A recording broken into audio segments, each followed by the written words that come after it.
Alrighty. Alright, it's 10:35, so let's or 10:35 for me and 9:05 for those that are in India. Um, so yeah. So this is what we are going to be talking about today. Um, Data location. Alright. So there are three keywords for data location: storage, memory, call data. I'll talk about the gas usage for these data locations. We'll be talking a bit more about inheritance, um, slash importing different Solidity files, the super keyword for inheriting, um, constructor for inheriting, and we'll be talking about interfaces, something I want to throw in there. That wasn't the plan, but that's something I want to throw in, since this is the last theory day, right, for this crash course. All right. Um, so yeah, let's get started. All right. Start typing in some state variables. I always like to start off with number. All right. Let's see.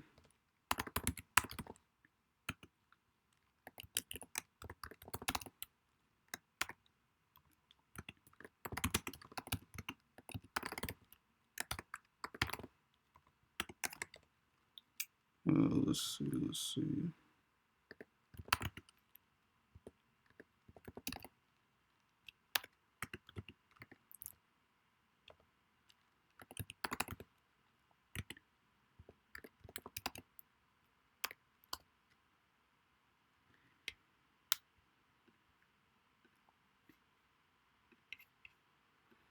All right. So I'm gonna deploy this. All right.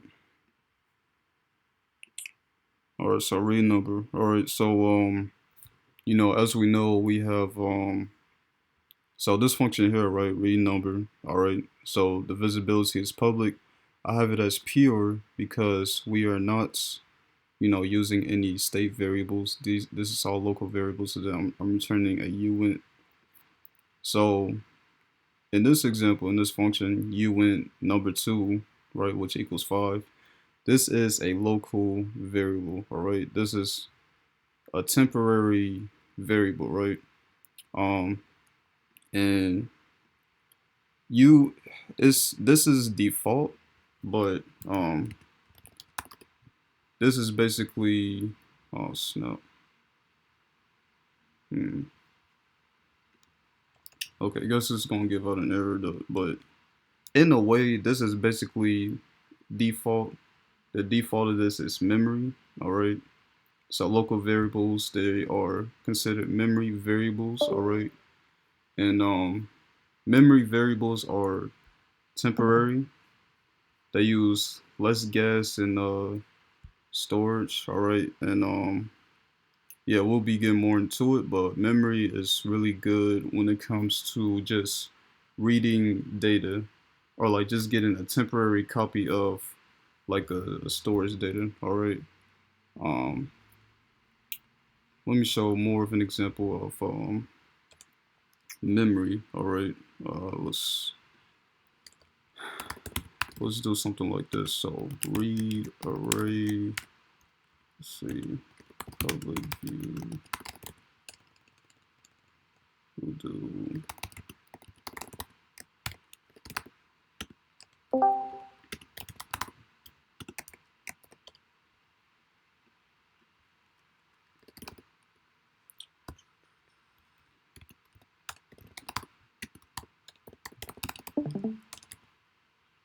this should be right. Okay, return numbers. Alrighty, so I'm gonna deploy this again. Alright, so we just gonna throw in some numbers here in this array. I believe this is how you do it. So 5, 6, 8, 9, 10. Read array.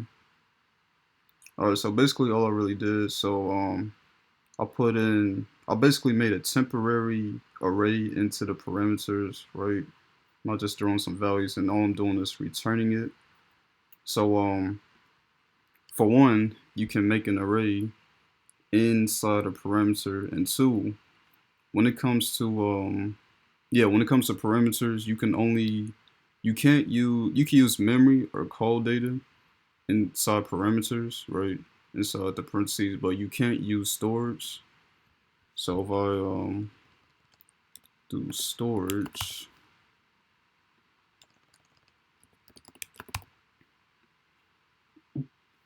yeah, it's gonna give out an error. All right. So yeah, like it says here, data location must be memory or call data. So yeah, you cannot for any type of variable. Well, you can. I don't know why, but you can use storage when it comes to internal functions, or yeah, internal functions that have the internal visibility. But other than that, you can't use the storage keyword for any other variable.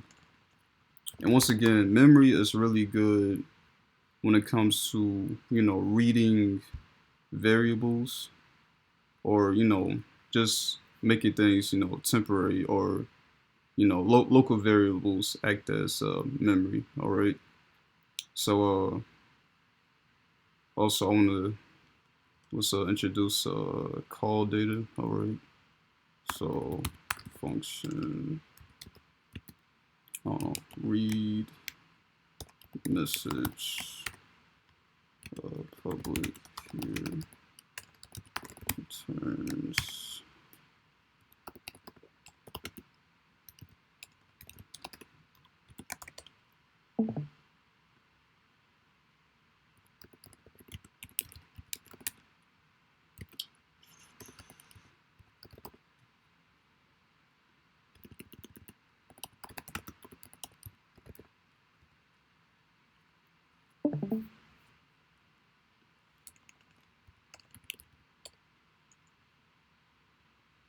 okay. Or right, see, we'll make this external.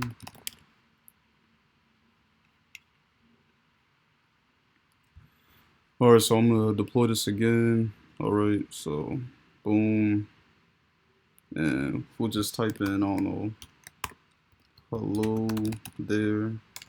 All right. All right, nice. So I can read the value. So you might be asking what call data is. Call data is call data is like memory, right? Except with call data, you cannot modify this. All right, so basically, sort of this value is immutable. So whatever, so like this hello there, right? If I were to try to change this inside the function, it won't work and it will give out an error. So just to show an example of that, so we'll do string memory next greeting equals here or something like that, and then we'll do greeting equals next greeting, and it will give out an error saying that string memory is not convertible to call data. But yeah, it gives out an error like that. But basically, yeah, call data you cannot modify. Whatever variable you set for this, it is going to remain like that. It's always going to remain like that. And yeah, once again, call data is like memory, but call data, I guess because it's immutable, like the value of it is immutable. Call data is basically the cheapest data location that you can use outside of memory and storage. Now I did use external for this function. All right. Um, it used to in Solidity it used to be so where so I think 6 point, so basically before this compiler version here, right? Just to see if it will give out an error. Nope. Let's try 6.8.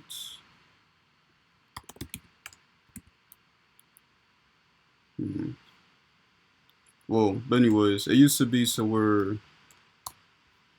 you would have to set this as external in order to use call data, parameters.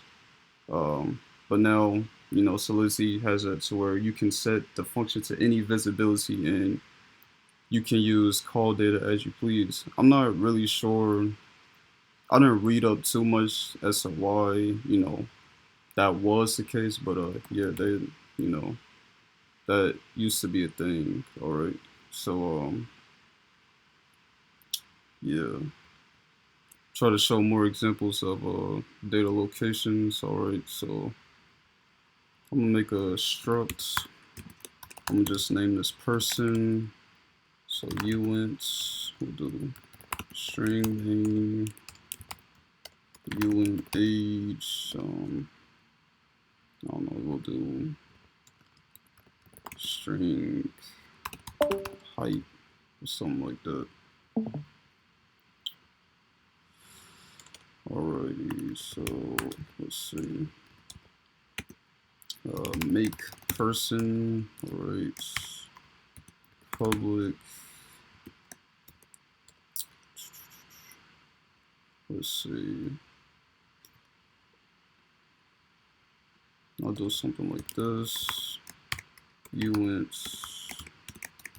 person.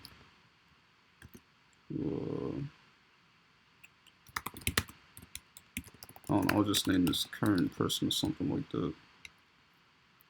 Let's see. How do you do this? How would I do this? Person storage person current.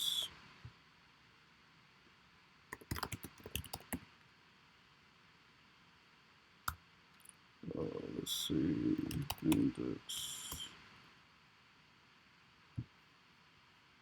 Let's see.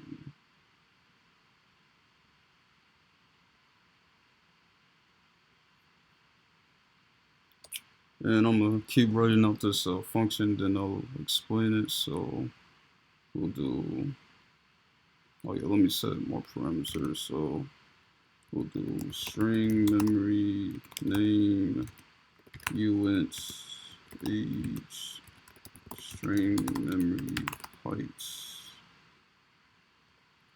We'll do person dot name equals name person dot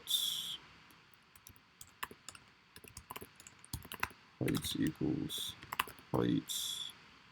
Let's see, am I missing something? So name or age, person dot age equals age. Usually, me personally, I would add underscores here, but once again, that's optional. You don't need that. All right. Let's see. So deploy. All right. So basically, all I'm really doing here is that I define the struct. All right. And then I put I sort of made a mapping that consists of this struct. So you can kind of think, so uint would be the key, and then the value would be person. In a way, you can kind of think of this as like an index of people, right? I could have also did something like I don't know, person. Let's see.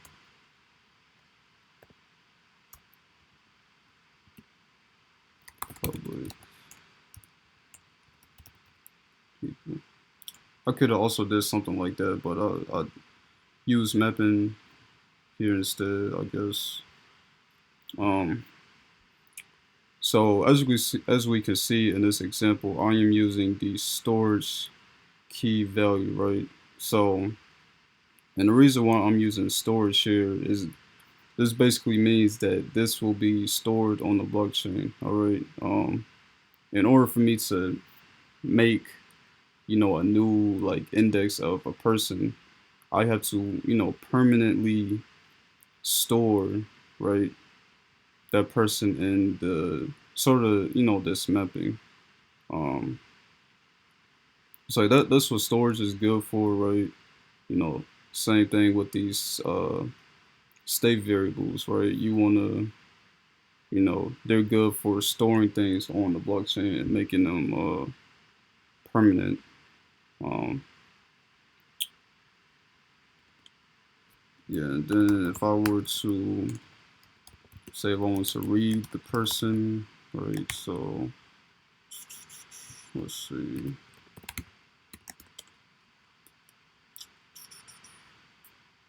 How do I make this? Let's see.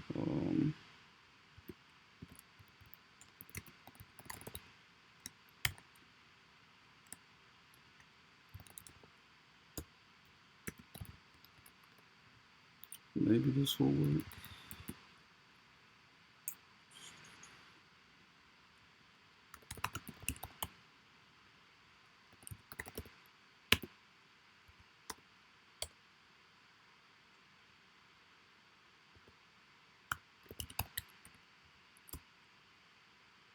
And nope.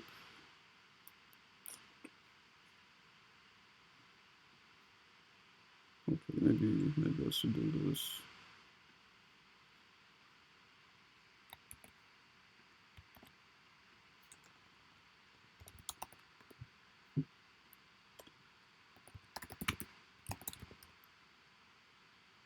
And it still gives an error. I'll just do something like this then. So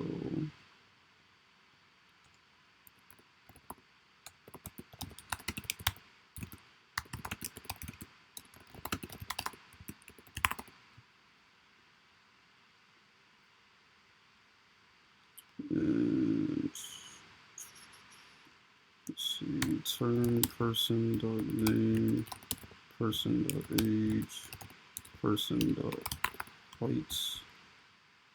All right, there we go.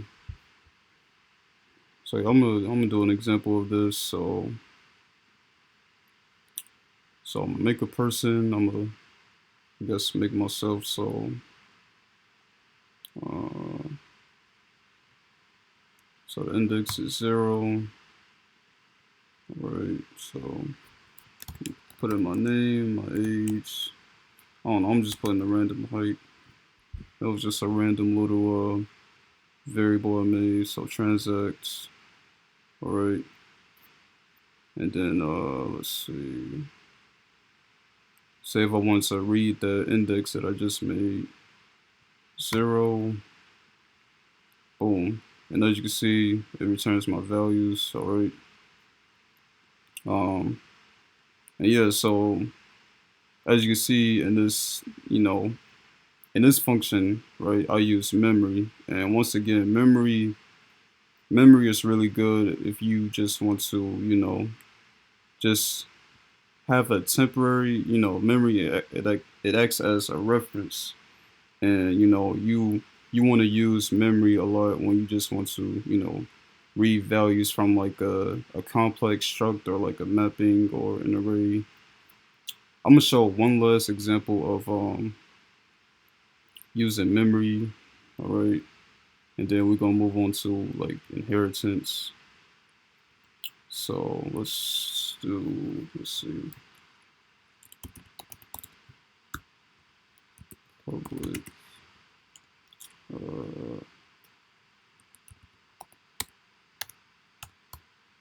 I don't know, we'll do something like that. Then we'll make a function where we can push addresses.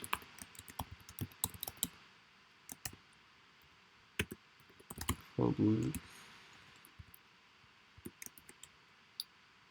Let's see, ADDRs. Sort for address. Push. On a message.sender. Then receive array public view returns, let's see, address, memory,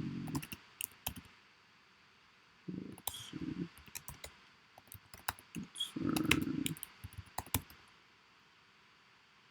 All right. So yeah, this is the last example I'm gonna show with the memory and sort of data location.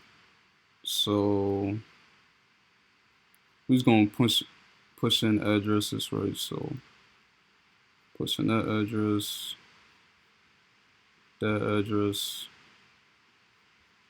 this, and we'll do one more. And now we're gonna use this function, so the receive array. All right. And oh, looks like I didn't receive the interesting.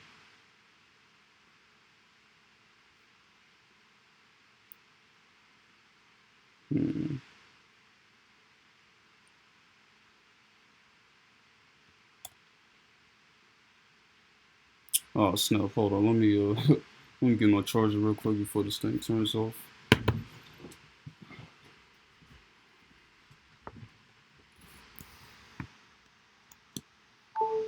All right, there we go. Let's see. Okay, maybe I didn't write it right.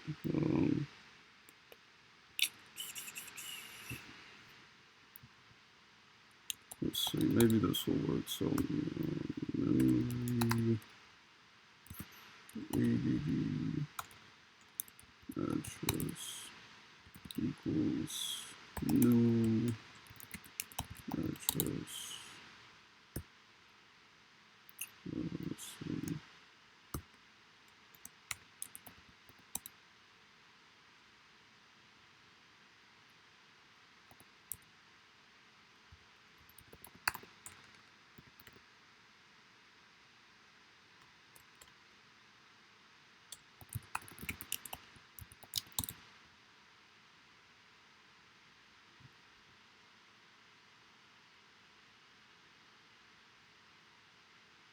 Let's not. Maybe this will work.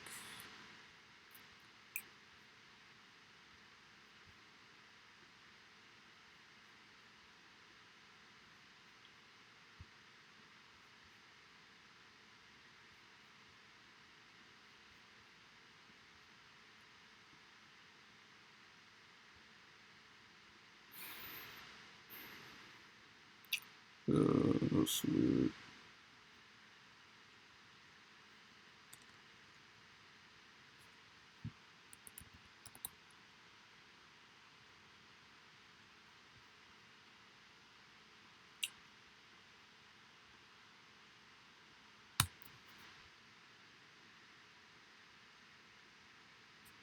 Hold on, let me see something.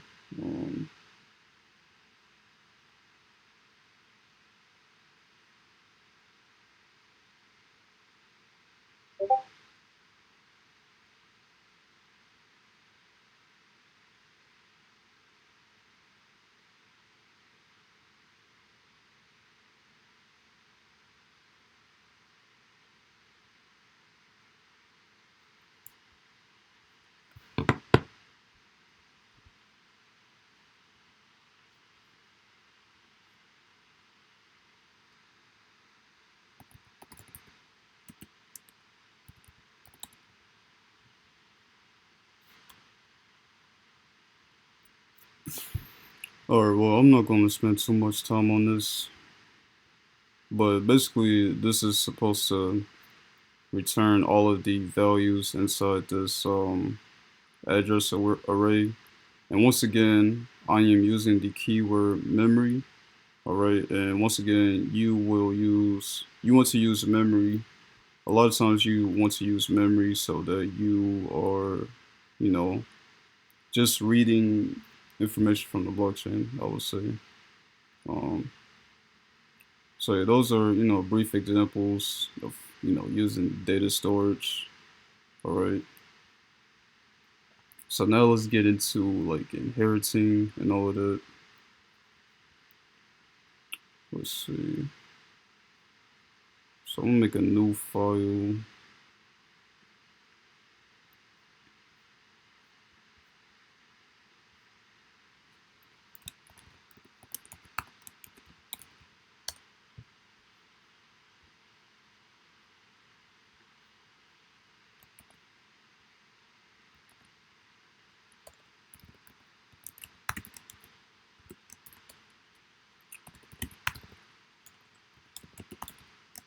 Name this function foo. Let's see. Foo returns. Now we'll do it here.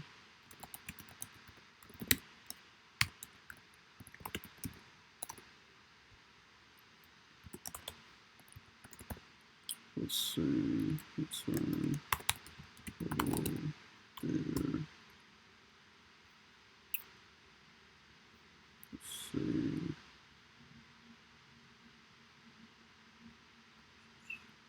Imports. Source contracts.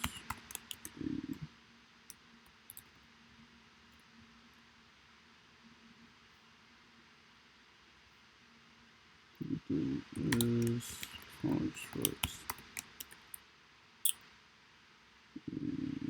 Wait. All right, there we go.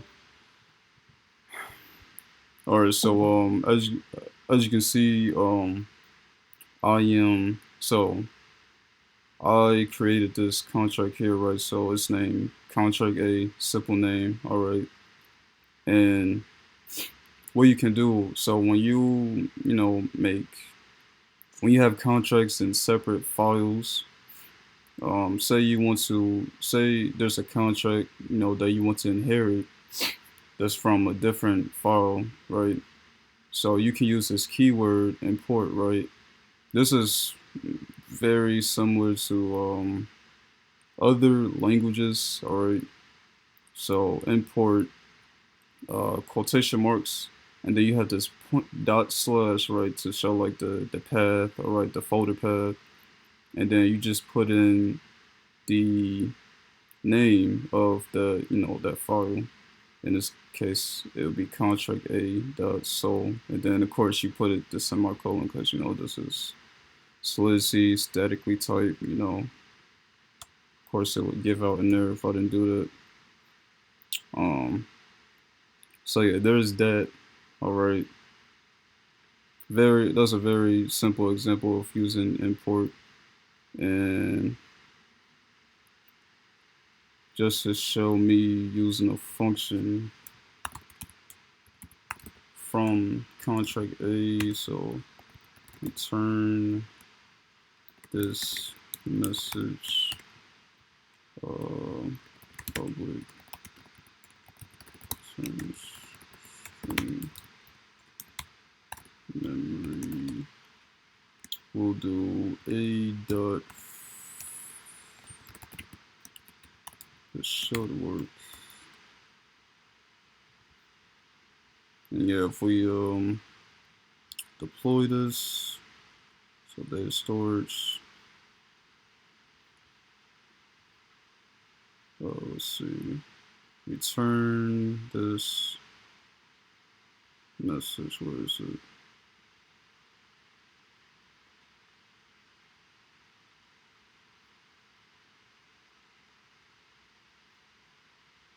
Okay, that's weird. I know I made this public.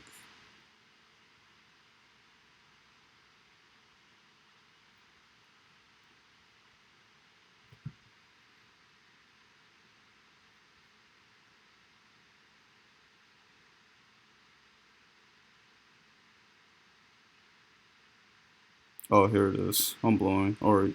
Anyway, so as you can see, I am calling this function, right? So A is a contract, and then dot foo is a function name from contract A.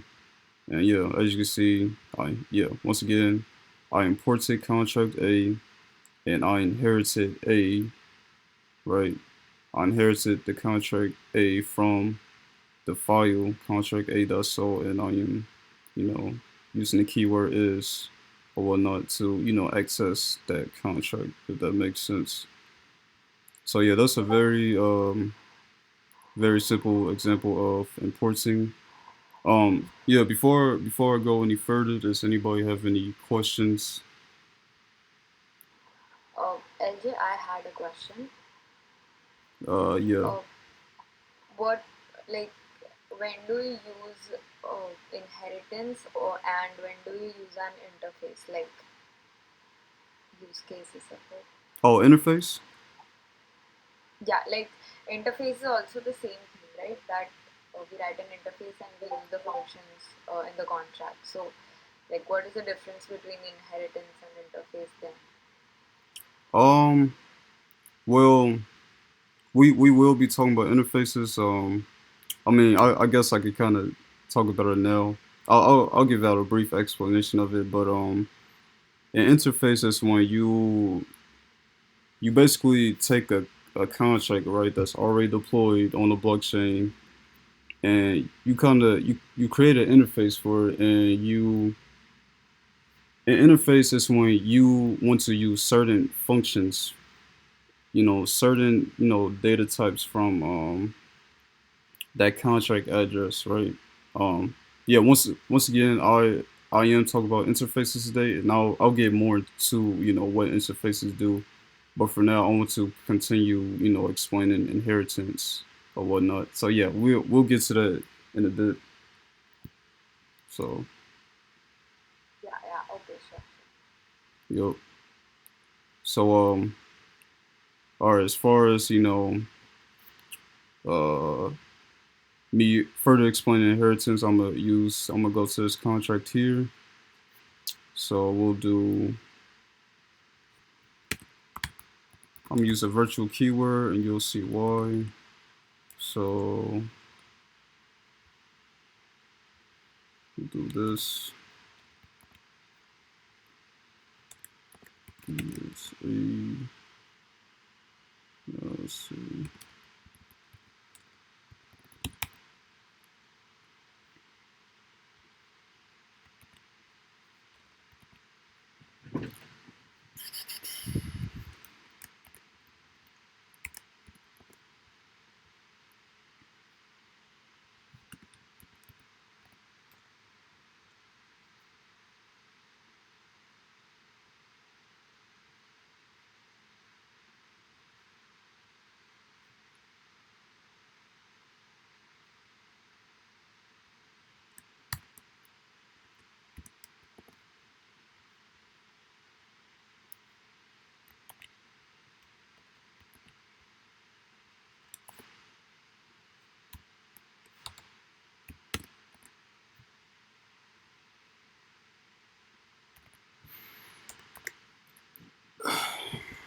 Alrighty, so as you can see here, I am, sort of building this like inheritance tree or whatnot.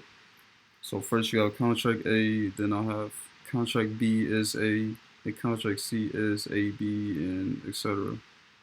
So with when it comes to Solidity, I want to say maybe there is, but I don't think there's a limit to how many contracts you can inherit, right?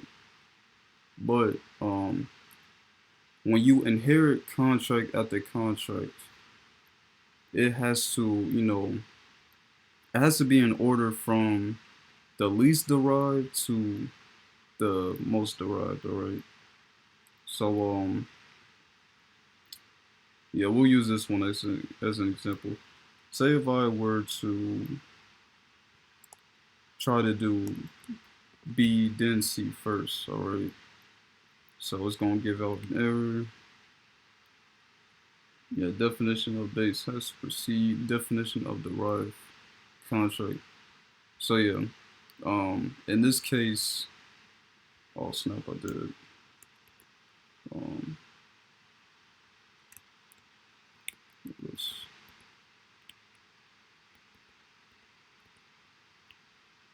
Yeah, let's do B, then A. All right, there we go.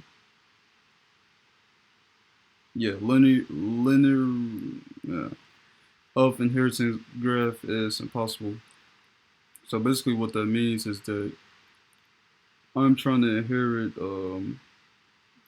B first, then A, but I have to do A then B first, because from left to right, right, from left to right, you have to do from the least derived contract to the most derived contract, and it's the same thing for contract D. A is the least derived, then the next most derived is B, and then the most derived is C. So yeah, that's something that you want to keep in mind when you inherit multiple contracts. It goes from the least derived to the most derived, going left to right. Um, you won't really, I mean, you won't really inherit that many contracts like that, but um, I mean, just in case you do, you want to keep that in mind. So yeah. So and then with these contracts, right, I have the function foo. So all of these I have, the same function name, and of course virtual. Going back to virtual and override. So virtual meaning that this function is allowed to be overridden, and then override meaning that you are overriding that contract and you are changing it. So, and just to make the values different, we'll do this. All right. And then we have here, right? So override parentheses AB. I don't have to do it for this one, right? Because I'm only overriding, you know, one. I'm only overriding from one, you know, contract. But for this, I have to specify the contracts that I'm overriding that have, this same function name. All right. So now I want to get into the keyword super, right? Let's see. I should be able to do this. Let's see. Other food. Let me just use the same function signature here.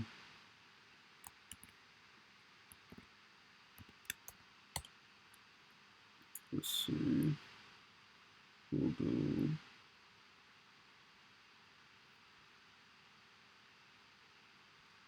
return super dot full.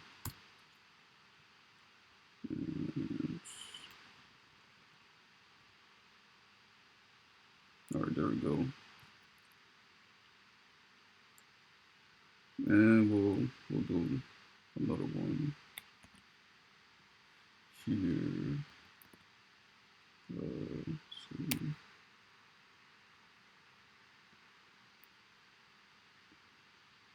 All right, let's test this out. So, um, contract A, right?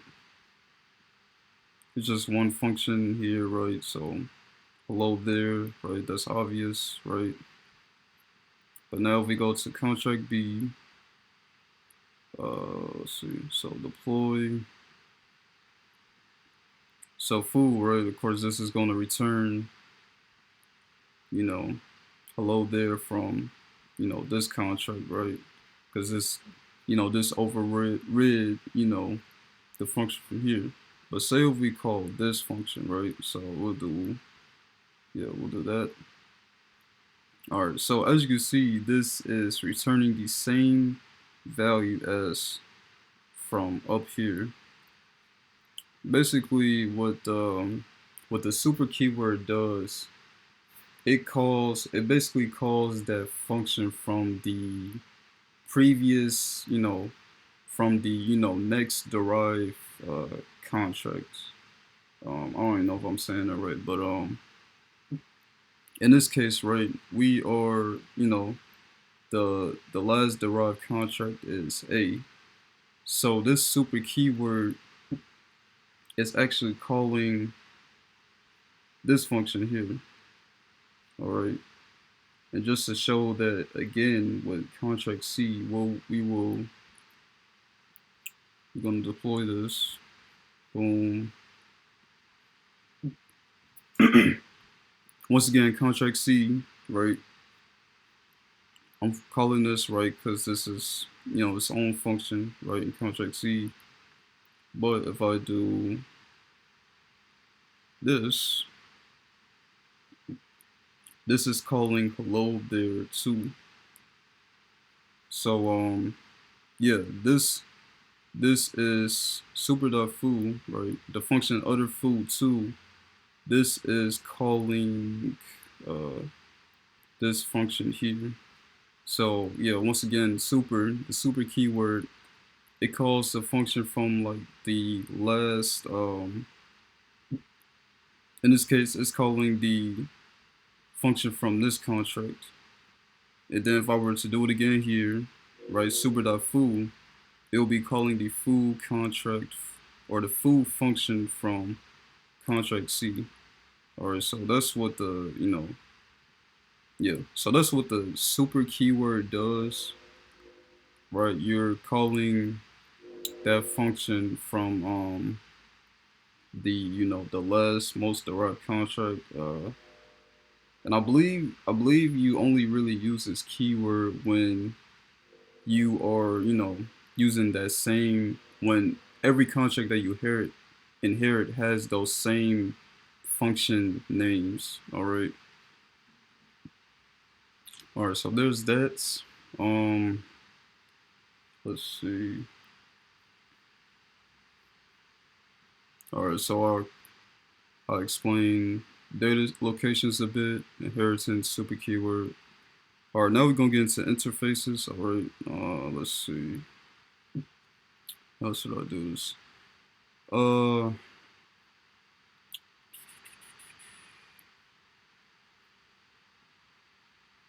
I don't know. We'll do.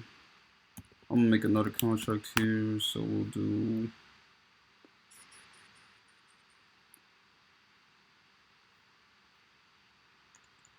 I don't know. Maybe I'll make another file.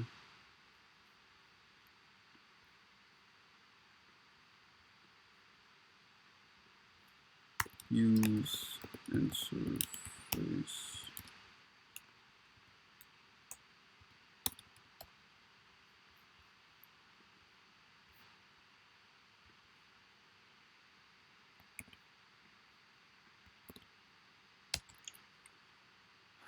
Let's see. So we'll do interface I data storage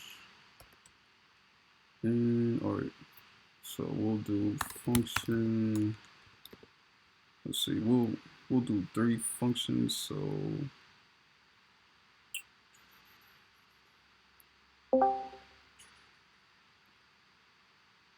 we'll do this one.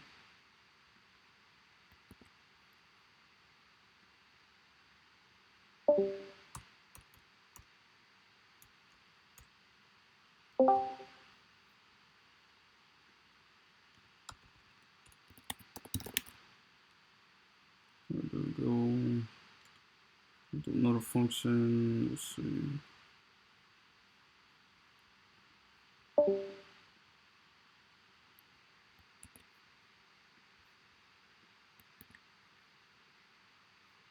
Uh,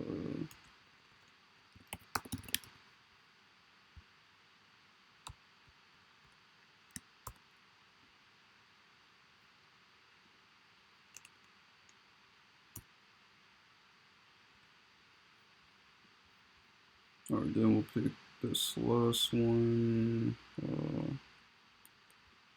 We'll do this.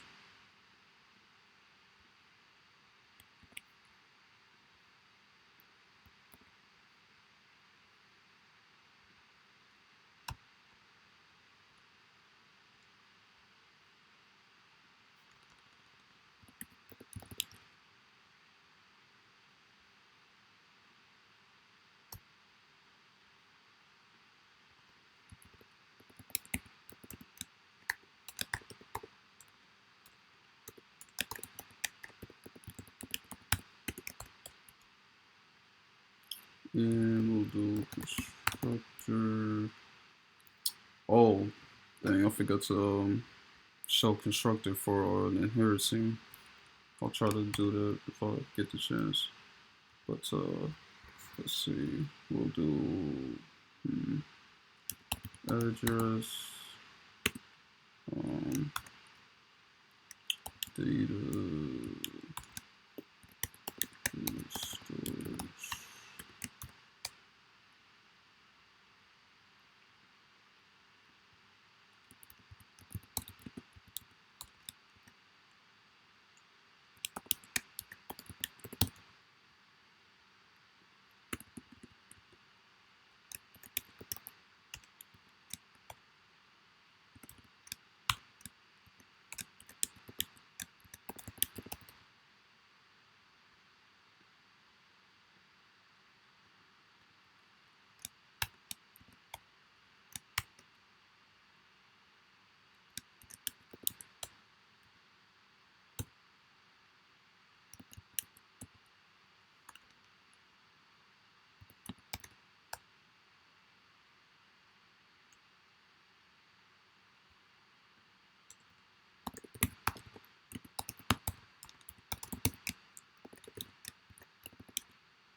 Hmm.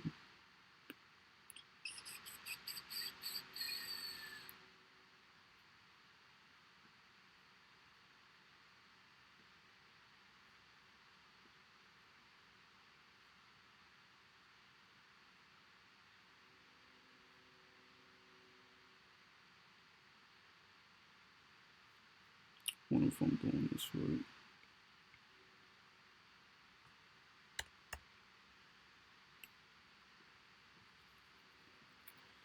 All right, let me try to explain the interface a bit here.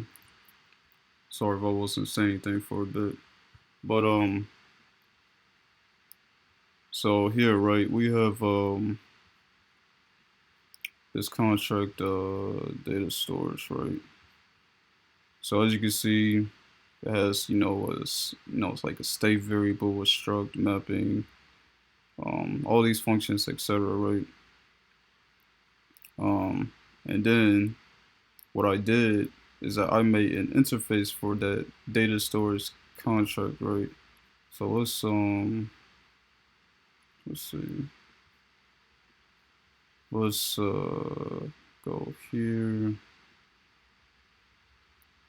deploy. So what I'm going to do is that I'm going to take the contract address of data storage, right? And then we'll go back here, do user interface, and I'm going to paste in this, all right?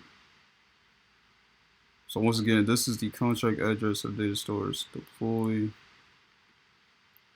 and well, of course I didn't finish writing that function, but basically what I can do is that this is a fake virtual machine or whatnot, but basically what an interface can do, you can use that contract address that was already deployed on the blockchain, and instead of trying to use every single function or variable, instead of having to use everything right in this contract, and originally you might have to inherit data source, right? Instead of completely inheriting this contract and accessing every function here, you can make an interface for where you can just create you can only use the functions that you want to use. All right, you can create an interface to where you don't have to.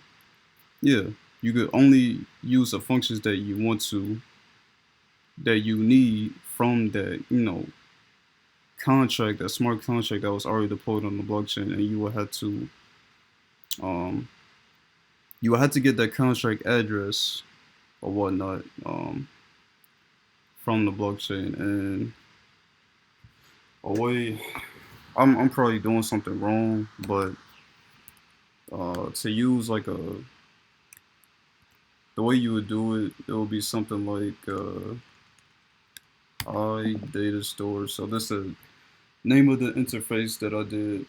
You would do I data storage parentheses data storage dots on a read number. Alright, so this is gonna give out an error, but I'm just explaining this. So basically, right, you have the interface and you set the address, right? You are using the address that has these functions here, and then you use dot to use the function from the smart contract that was already deployed. So that's what interfaces do. And also, um, say if I did something, oh snap, didn't mean to do that. Say if I did something like this. All right, so public, it's gonna give out an error, right? And when you are defining, functions or anything, similar to that in the interface, it has to be marked as external. All of these functions have to be marked as external, or else it's going to give out an error, and that makes sense. If you think about it, that makes sense because you are basically calling functions.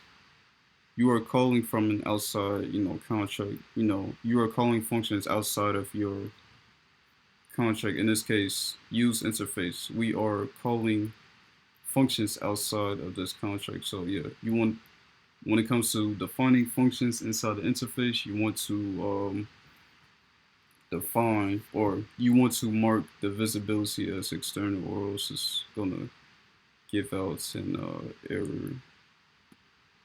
All right, so yeah, that's an idea of what interfaces can do. I'm trying to use the one of the functions here, but I'm obviously doing something wrong. Actually, maybe I can't get it to work.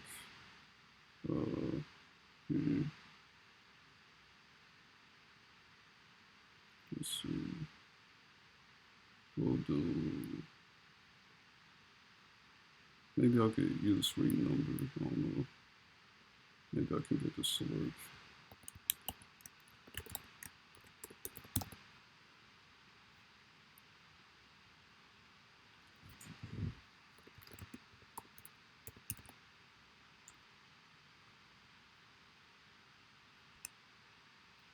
I might have had to do something like this. I don't know. Let's see.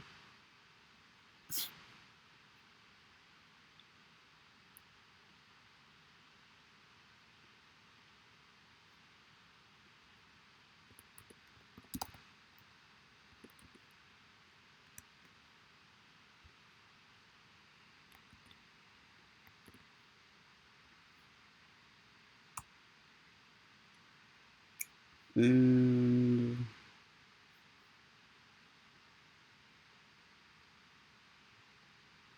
wait, this one. Wait, I might be able to showcase this. Alright, so I'm gonna copy this function here, or the smart contract from that, and let's see.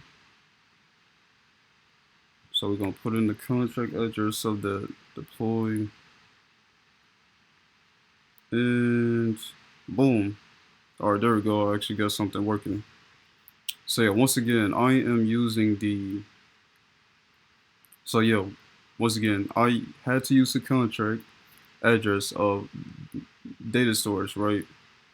and I have to, yeah, I have to use that in the constructor, and I am, using from that smart contract, I am using one of the functions, read number, and I can basically read the data from that smart contract. I can use the interface. I can define an interface, and I can, use the address of data stores, and I can, use the function read number. Um, yeah, not sure if that really made any sense, but that's a use case of interface. It could get more complicated than that.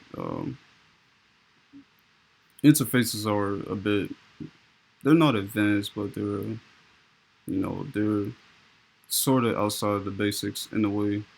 Um, One last thing I forgot to show. I wanted to talk about constructor and inheritance, so I'm gonna try to. I know it's past the time, but I want to show this if I can. So let's see. We'll do constructor. Let's see. We'll do public number. We'll do see, number equals number, and of course it's gonna give out an error. So let's see.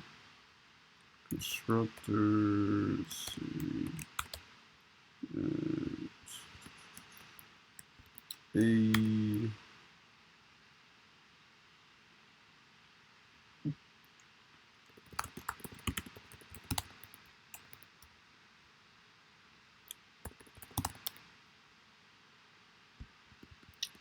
and or well, I'm gonna try to explain it. So basically, um, say so in this case, contract A has constructor, right? Um, but I am contract B is inheriting from contract A. So I had to set a constructor for contract B as well, or else it's gonna give out an error. And because contract A has a constructor as well, the way you set up a parameter, or the way you use the constructor from the inherited, or yeah, in this case, the way I'm using the constructor from contract A um, with the contract B is that you set the name of the contract, right? The contract name, and then if it has any parameters, you put the parentheses, and you know number two in this case is uh, the parameter I'm putting in to satisfy this. So this is a simple idea of using a constructor from an inherited contract, and of course that can get a bit more complicated. Um, but yeah, I'm not going to get too deep into that, and I'm not sure why I'm getting errors here, but yeah, that's all I wanted to go over today. Rushed a bit there at the end because we're past the time. Uh, and yeah, if anybody has any questions, just let me know right now. Lindsay, I have a question. The last part you said, the contract area.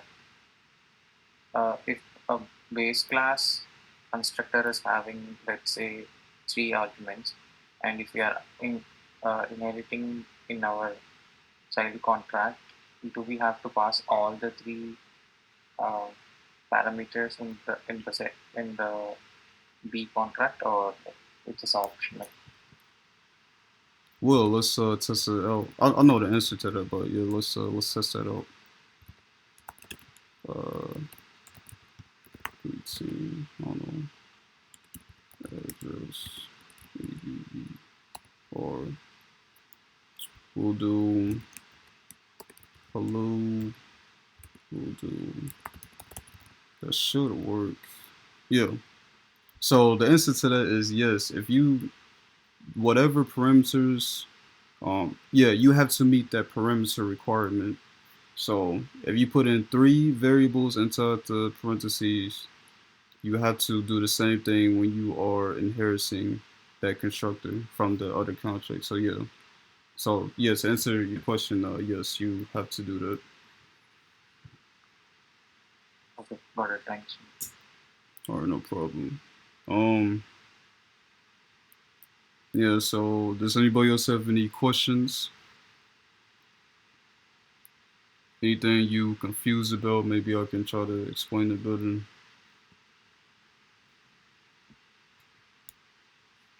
Well, no, guess nobody has any questions. So yeah.